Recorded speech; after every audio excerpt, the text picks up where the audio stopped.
So I think on paper, when people look at your resume, there's two ways to look at that, right? There's one where they say, this guy didn't have a lot of experience. He was here for 1 year, he's here for 2 years, he's here for 3 years. Or this guy's extremely talented and he's moved up quickly and he's got these opportunities that move them up quickly, right? How should I take that? And how would you explain it to people who question your background?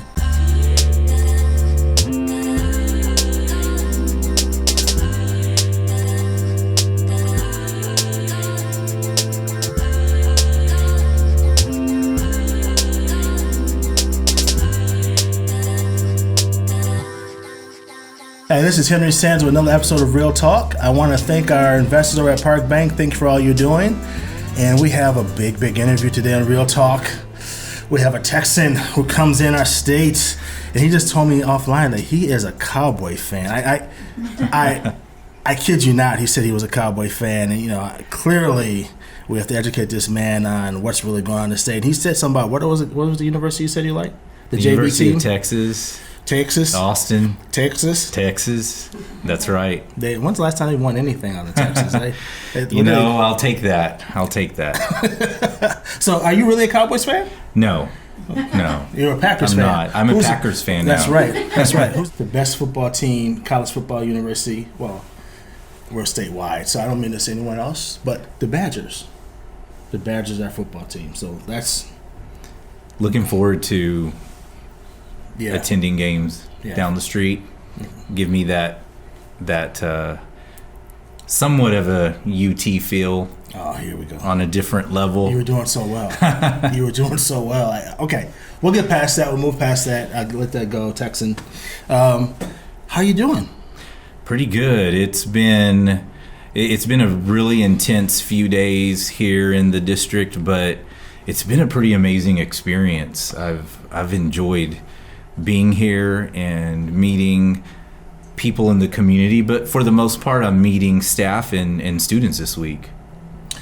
You did your interview yesterday at the press conference. How was that? Were you nervous, or how did that feel, being in like a new setting? Did you? I'll have to admit I was a little nervous for that interview, not really knowing, did really well. Not having relationships with anyone and not knowing what questions were going to come my way, being new, not having had the opportunity to live and breathe the job. But I felt like it went well, but the best part of it was getting those hard questions from the students. From the babies. Yeah, they wanted to know about vending machines. The important stuff, right? Oh, yeah. How am I going to eat? Right. Absolutely. So I was watching one of your interviews, and you were talking about your grandmother. Is that part of your roots? Like, is that your grandmother, and because it seemed like it was so much a part of you when you were talking about that. Even now, you get emotional. Yeah. Right? It's and I spoke about her today when I had the opportunity to share with principals a little bit about my background. My grandmother was my rock and a foundation, and I feel like the leader I am today is heavily influenced by my grandmother, who was a second mom to me, lived across the street for many years growing up, and I lived with my grandmother in high school as well. She raised some grandchildren, and so I was there for her. And I had this interest in leaving Texas one day and was really close and was considering Chicago and interviewing for a principal position, and I was pretty excited, and I gave my grandmother a call. Obviously, I was away from home, and I just remember her reaction and just all of the emotion, and her saying, "Mijo, I'm gonna miss you so much," and she was crying on the other line, and you started crying too, didn't you? I did, and I remember that vividly because I was putting gas at the time, and I thought, I'm gonna have to back out. I'm not going to that interview. Everything was arranged as far as travel. And so I'm thankful that I stayed, and she passed in 2017, the fall of 2017, and she had dementia by that time, and I always wanted her to see me become a superintendent because she knew what my ultimate goal was. And unfortunately, she wasn't her mind wasn't there to really understand what was happening. But I remember seeing video of my aunt and my mom sharing some footage from a San Antonio media outlet with her, and trying to help her understand what was going on. But I know she would be extremely proud. She was a hardcore Pentecostal woman, evangelical, so very influential. Okay, so she's with you now. So she absolutely is every day. Amen. That's great. Where were you born? I was born in a small town in the geographical center of Texas, Brady. About 5,500 people. I know nothing about Texas but guns. That's all I know about Texas. They like guns. There's a lot of guns. Yeah, that's all I know about Texas. And it's hot. And yeah, there's a lot of guns. Yeah. Almost everybody in my family it's a carries. Yeah. So now you're in the cold. Have you ever been in winter before? I have. I was here in January. No, have you I have. I've been to Chicago in the winter. How long were you in Chicago though? How long? Well, I visited Chicago. That's like going it's like me going to the Caribbean for a week. That's not me actually being in the Caribbean. I mean, I'm talking about, have you lived in the cold? Like, have you been in the cold? I've gotten a feel of it for 5-6 days at a time. That's a rookie. We gotta. Poor man, I want to hug you right now because I feel bad for you. What you're going to go through? You mean this isn't going to work? No, for me? that is definitely not going to work. But hey, you wanted the job. You're here now. It is what it is. Texas is a long ways away from here. Yeah, that it is. Yes. So you're coming to Madison, and you're hearing all this hoopla going on. I mean, you had to hear about all the things going around. You coming here, and I bet, I don't know his first time I met you. I bet that had to break your heart to hear some of the stuff going on around you. How did you first impact when you heard some of the stuff going around from the community? Well, one thing that you'll learn about me is that I'm brutally honest, and so am I. Yeah. I will share exactly what I'm thinking and how I'm feeling, and so I will share. I was wrapping up a day in Seguin ISD, and I'm really trying my best to continue to be. I am 100% invested in Seguin, and there are things that I want to see carried through to finish out the year. And so as I'm wrapping up my day after dealing with some challenges that they come your way when you're dealing with thousands of children, right, and community members and parents, and I received this email through my Seguin account, and I printed it. And I'll admit my stomach sank, and a wide variety of emotions hit me in a big way, and I had to process it and really try to understand and try to take myself out of it and try my best to understand the people that were behind the letter. Although it really did it was a punch in the gut. That's how I described it to the people on my team that I went to after processing it for a few minutes, and went to them to talk through it. And so it really was a disruption to my day. But after you have some time to really think about it, I began to understand the why, and can appreciate and respect their position. They are strong advocates for the children in the school system, particularly our Black students. They are passionate. They are committed. They want so badly to see these students be successful because they have not seen it for decades. Exactly. And so if you go back 20, 30, 40 years or longer, it's the same story, a different day. So I understand that completely, and I can understand as a person of color too that there are disparities that exist. There are challenges that you have to come, although I'm not going to compare my experiences with the Black community, and I want to make that clear. I will not. I'm talking about my own personal experiences that I've endured. So I understand that, but what I was trying to process too are just some of the statements that were made about experience and responses to questions that were absolutely untrue. Because if you go back and take the time to watch the public forums, I believe that I was the only candidate that advocated strongly for the work that the school district is doing when it comes to Black excellence. Yeah. I acknowledge the work.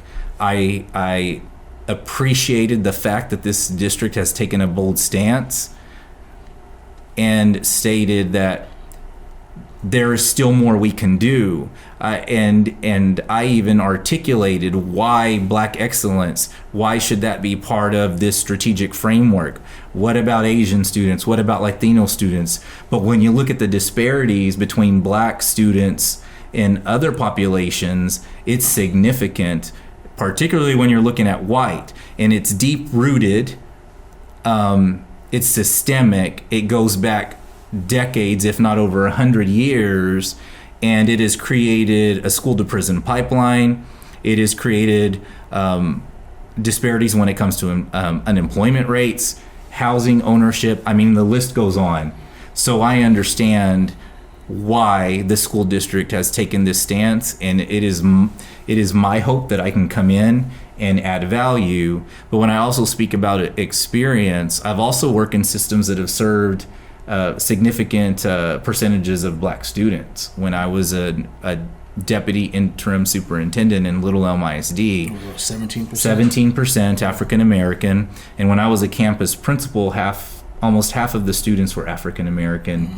And the experiences that I've had working with Black students have been very rewarding. And I feel that the communities have been very receptive. And if time was taken to call the NAACP in Seguin, they would express their sadness that I'm leaving, because it is an organization that I work closely with and have developed really strong relationships with. So I think sometimes we all, just as I talked about with that letter, take a minute, we process, but then we have to start reflecting and asking questions to understand. And I feel like at this point, I have a lot of respect for these individuals and their contributions to this community. And I will make an effort to work with them, because we have to work together. So now, that was good, and I want to address them, because I hear them asking me to ask you questions. I can hear them right now. I say, ask them this question. I can hear a little bit right now. But one, when a lot of people say these are 13 Black leaders who are supporting it, like, they're not just any 13 Black leaders. I mean, like, there's Kirby Mack. If there's a woman who, like, epitomizes civil rights, it's Kirby Mack. John Odom, who knows the school district better than anyone else I know of. Kaleem Care, a Southside guy, grew up here. He went to West. That's the only thing I hold against him, that he went to West. I love you, Kaleem.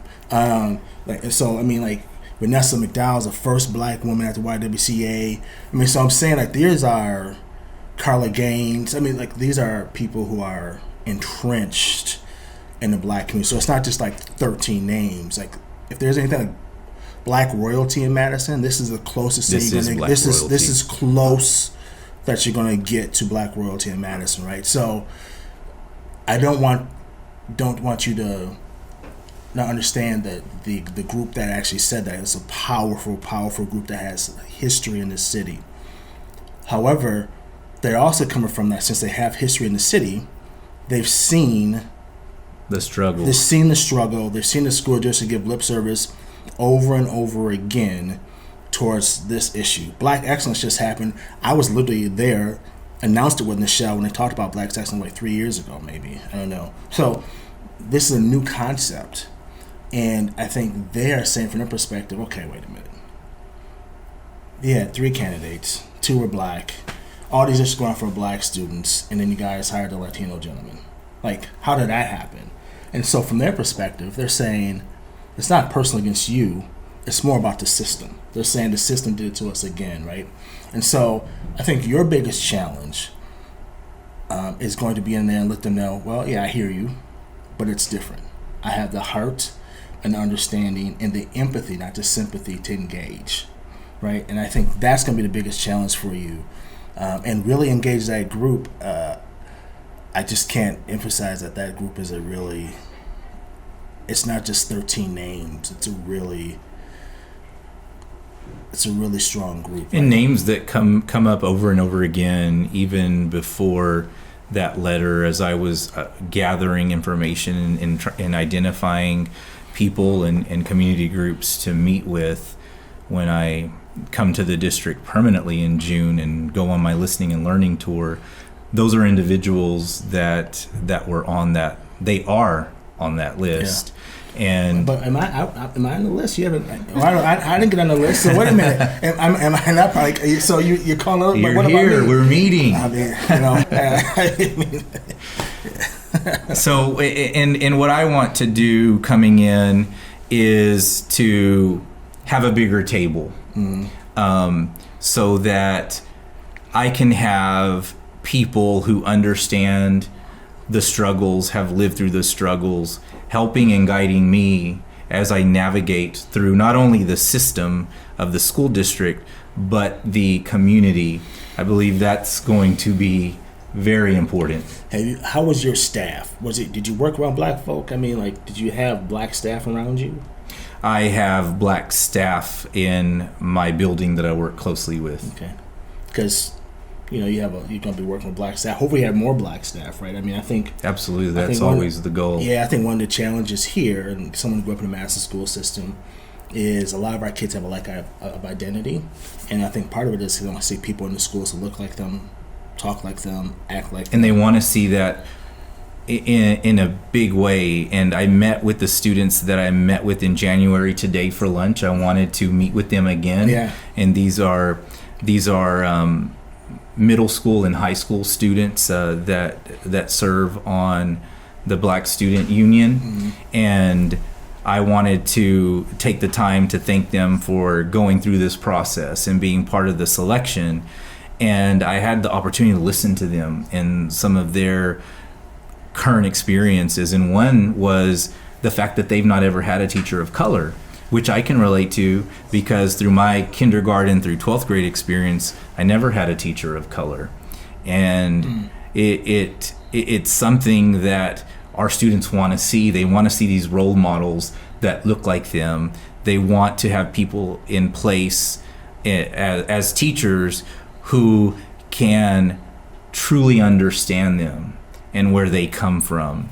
And so it was really enlightening today to hear from students, because you can hear from adults all day and every day, but until you hear from students, you truly understand what the struggles are and how it's impacting their the lives. Education. Yeah, and it's clear as day. It absolutely is. Yeah. So I want to just because the black leaders talked about your background a little bit, and I looked at to be honest. So I wasn't part of this. I wasn't invited to the whole meet the three candidates. No one invited me. No one cared about me. So I didn't get invited to any of this stuff because it's my life. No one cares about me. All right. So I just looked at your resume last night. So one thing I noticed is you moved up fast, like you're like a rising star. Like, I mean, like you were like super fast. Most jobs you're in like 1 or 2 years. Was this like, did you know, like you wanted to, was this the game plan? Because either you're extremely lucky or extremely strategic, like, because like your career, like your first job, you were 2 years at the Little Elm? Was it Little Elm? 3 years. 3 years at Little Elm. Then you went to Plano. For a year. Right? I was pulled from Little Elm by Plano. You were there for a year. They had to drag me out of Little Elm. Right, so you were there for 1 year. I was. Then you went to Seguin? Yes. Did I say it right? Seguin. Okay. Yes. Seguin. And then you were there to now. 3 years. That was fast. Like, so I think on paper, when people look at your resume, there's two ways to look at that, right? There's one way to say, this guy doesn't have a lot of experience. He was there for 1 year. He was there for 2 years. He was there 3 years. What type of real experience do you have? Or, this guy's extremely talented, and he's moved up quickly, and he's got these opportunities that move them up quickly, right? So, I don't know, how should I take that? And how would you explain it to people who question your background? Because it's actually amazing. And that's a legitimate concern, and I would expect that questions would be asked based on what you see on paper. I believe that the work that I have done has really, beginning as a teacher, launched my career, because there are things I did as a teacher, and I was only a teacher for 3 years, but I had an amazing team that invested in me, and I feel like I was able to attain 10 years of experience just because of all the leadership that I had, and it continued on.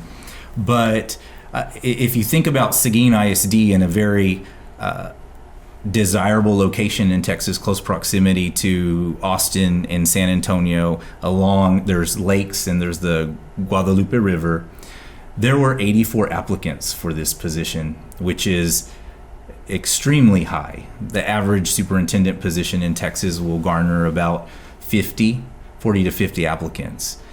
There were 84, and this school board they were looking to hire an experienced superintendent.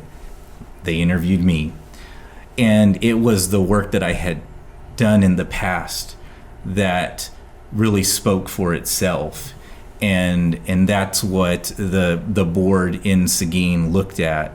So I believe that it was the work, the systems, establishing a culture in prior experiences, and in some ways I believe that people take notice of the work as well, and there are times when you are recruited, mm-hmm. and that was the case in a number of positions as well. And it is my hope that within months, as I'm transitioning in, that people in the community will take notice of my leadership and my work. Got it. So how long are you going to stay here? Because I'm looking at your resume now. Like now, I'm just kind of like you a little bit. Now I'm like, you're gonna leave. Like, I mean, your resume, the longest place you've been is 3 years. So how long you plan on being here? Well, first gotta get to the winter and see how that lasts. Yeah. I get that. I am gonna survive. I guarantee that. You think about this is the second largest district in the state. It's where all the action is. It is, yeah. And in an amazing city. And when I saw and learned about this opportunity, I immediately gravitated towards it. And it was a tough decision to leave Seguin, because it's an amazing community and there's so much love there. But I knew that this was the right place. And when I had the opportunity to come and spend the day in the district, I poured my heart and soul into it, because I knew that this was right and it had to happen.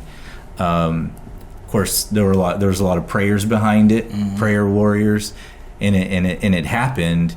And I believe that this is home. It feels like home, and it's a community that is passionate about education, public education, and that is welcoming. Mm-hmm.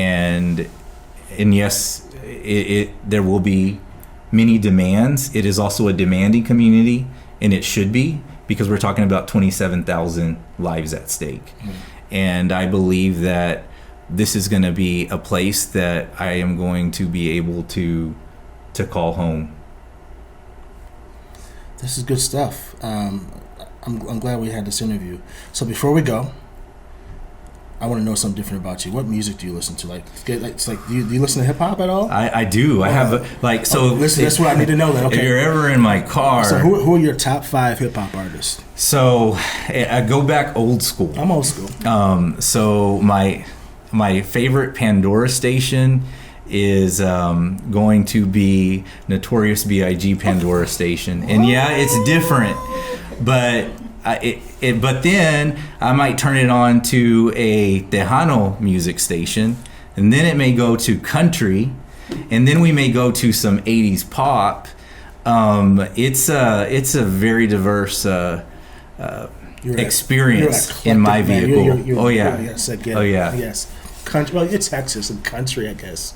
I guess that makes sense. Well, I grew up in a community that didn't allow MTV. So I didn't grow up with MTV. It didn't come to Brady until the late 90s, and the only station that we had was a country station. And so we were miles away from larger cities, so that was all we could pick up. So you were line dancing where you dun, dun, dun, dun, No, I didn't go there. Now is line dancing that what country folks do? Family, friends, yeah, but no.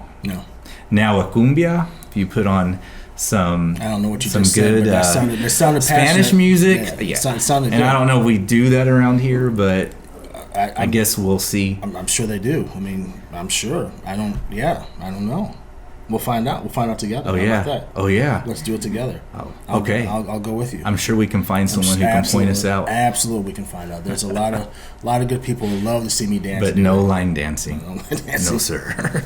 Well, thank you for coming to Madison, and thank you for this new journey. We're excited to have you, and we are hopeful that you can do this job. Not you personally, but that the community will support you doing this job. We're hopeful that you learn the community how you need to know it, and we're hopeful that you can use all this energy and passion that you have to put some innovation into the district and help make sure everyone's on the same page. You're going to find out that the district and the schools are not necessarily always on the same page, and our teachers are beyond capacity. They're trying their hardest, and they're just trying to survive every day. They are. And as the school district goes, Madison goes. There's no question about it. So you have a big job ahead of you. And I am up for the challenge. Oh, amen. That's what I love to hear. Thanks again. And do you want to say goodbye? Do you want to say anything else before you go besides go Packers? Go Packers, and I'm looking forward to living in Madison come June 1st. It's going to be great. Thank you. Thanks again for another episode of Real Talk. See you next time.